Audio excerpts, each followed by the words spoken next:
Hola. Tis I, Alycia. How are you? Hope you're doing well. I want to look into this interesting story where, what is her name? Jennifer Seibel.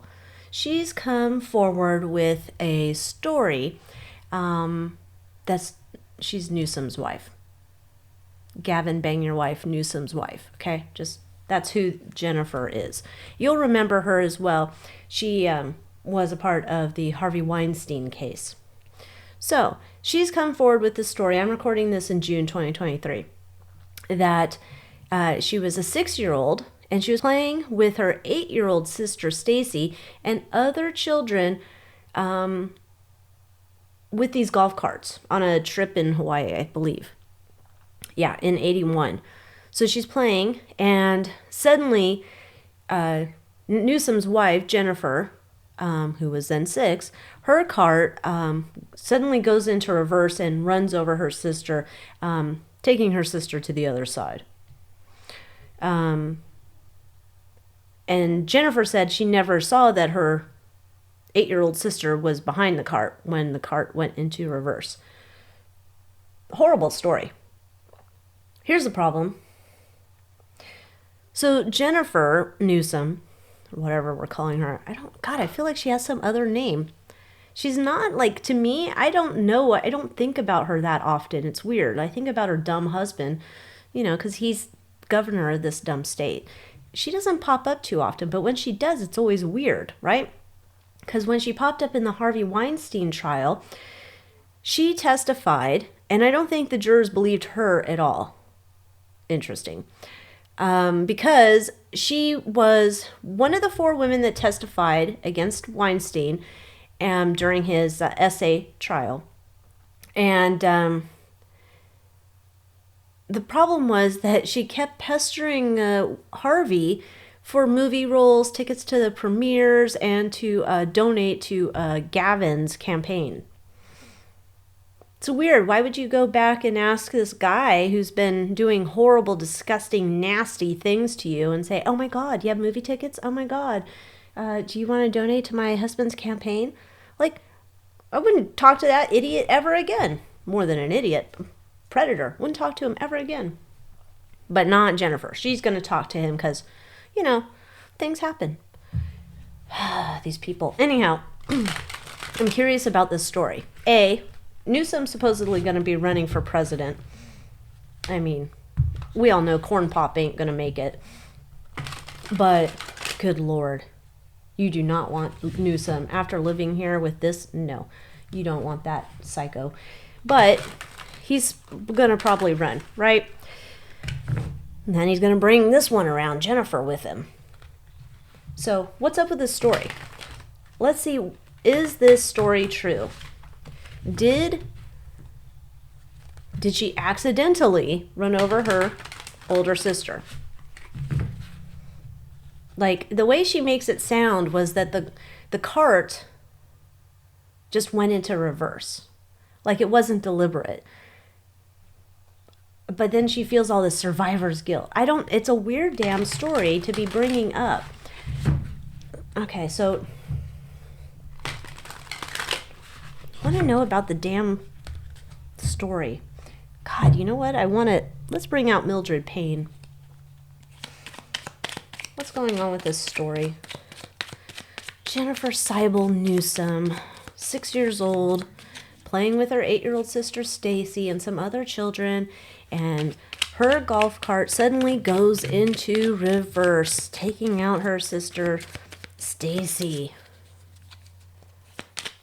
What's the story on that?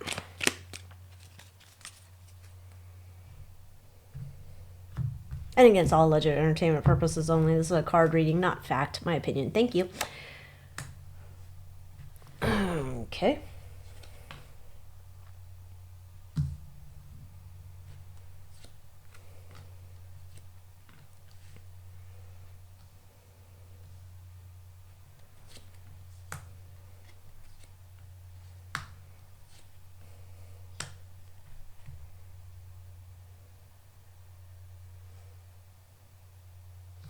Okay. From what I'm getting here, I'm not getting that this is a BS story. The weird thing I'm getting about it, though, is that the story is being used to practice, like, how to be a human, how to show empathy, how to connect with humans on an emotional level. This is not... Because she says in the story, I felt the pressure to be perfect, to make my parents forget, by being 2 daughters instead of 1. She said, I'm sure there was survivor's guilt, and I'm sure in my subconscious it's like I have to make up for that loss, and I have to do something to improve other people's lives or have an impact double my own, which is a little crazy. This is a story about I'm getting on a larger stage, and I need to figure out how to be human. And I'm not saying she's like a crazy lizard person. Maybe she is. I'm not saying that, but this is definitely this idea that I need to relate to the peons of the world. And so this is my first foray after Harvey's thing that didn't go down so well, that I'm trying again to figure out how to cast myself as a first lady type person that people would have an emotional connection with. It's calculating. She is very guarded and protected. She's not telling you the whole story about any of this emotionally. No. All right, so let's see first, did she have survivor's guilt? I want to see like how genuine this lady is. I have to imagine if you're married to Gavin, I don't know how genuine you're going to be. I have to assume you're going to be half a demon. And if you're friends with Harvey, there's something wrong with you too. But how genuine is Jennifer with this story? Survivor's guilt.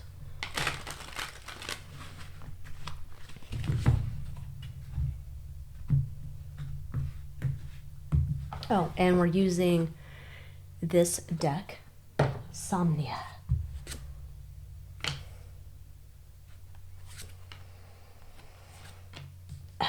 No. This is not, sorry, my opinion. This is not about survivor's guilt at all. This is about telling a story because of Gavin's presidential campaign that he has not officially launched, but he intends to launch. This is trying to pull on heartstrings. What kind of story do you have you could whip out? Oh, I'll whip out the golf cart story. All right, let's try that one. There's worry again. We're waiting to see how this lands, how the people respond to it. It is all new messaging, trying to get you to see them in some different way than perhaps other people in the country see them. And we're bringing up a story that involves her youth as a young 6-year-old to pull on heartstrings of parents. Oh, God. There is a fear, in my opinion, allegedly, she might be kind of a liability to him. And we're trying everything we can to get the country endeared to her. So there's going to be more stories, weird probably stories coming out about her. She kind of is like, not that he's like the greatest thing since sliced bread, but with her attached to him as his wife, she's kind of an Achilles heel here. Not good. There's this idea that we want to get out these new ideas and new ways of people thinking about these two instead of how everyone thinks about them, because our whole desire, our whole ambition is to get him to be El Presidente. That's the whole reason why all of this is coming out. And the main obstacle here is their image. They have an image problem. That is their main obstacle here. And I think she doesn't help him out. He doesn't help himself out, but she definitely doesn't help him out. So I'm sure there's people in the country who don't know anything about Gavin. Or not much. he comes onto the stage, you're going to start hearing things about him. There's nothing here with her that helps or detracts. No, not good. Okay. So. Ay. These people are always so calculating. Nothing's ever genuine with them. Let's see what happened after, nobody bought her story about Harvey. What did she really think about Harvey? Like, why did she even testify?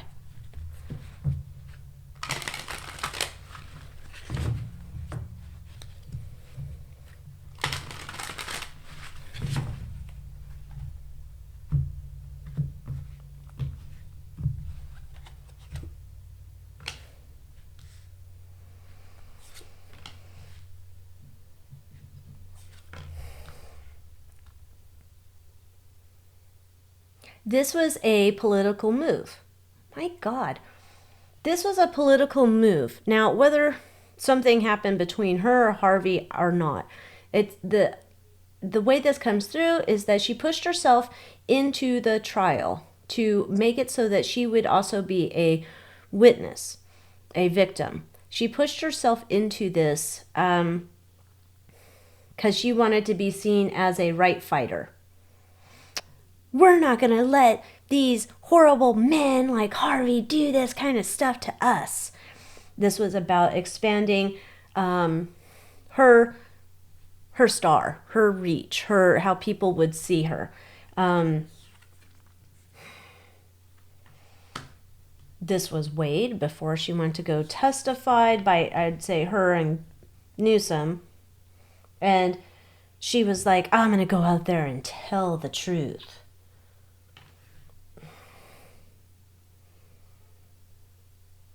There was definitely somebody in their camp, though, that thought that maybe this was not the right idea for her to go forward and testify because they were already well aware how things would play out and not look right.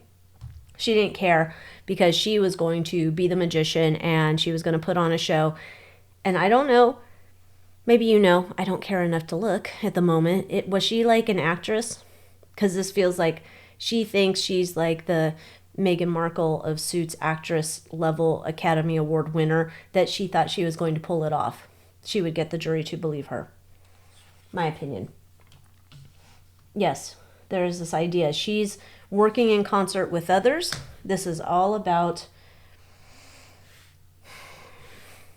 political agendas, celebrating, moving their flag down the field or their ball down the field. But we have no one believes her. She's not truthful. She's not believable. So no, there's something off with the story here. So let's see what the story was. What did she have going on with Harvey? Was this a crime or not?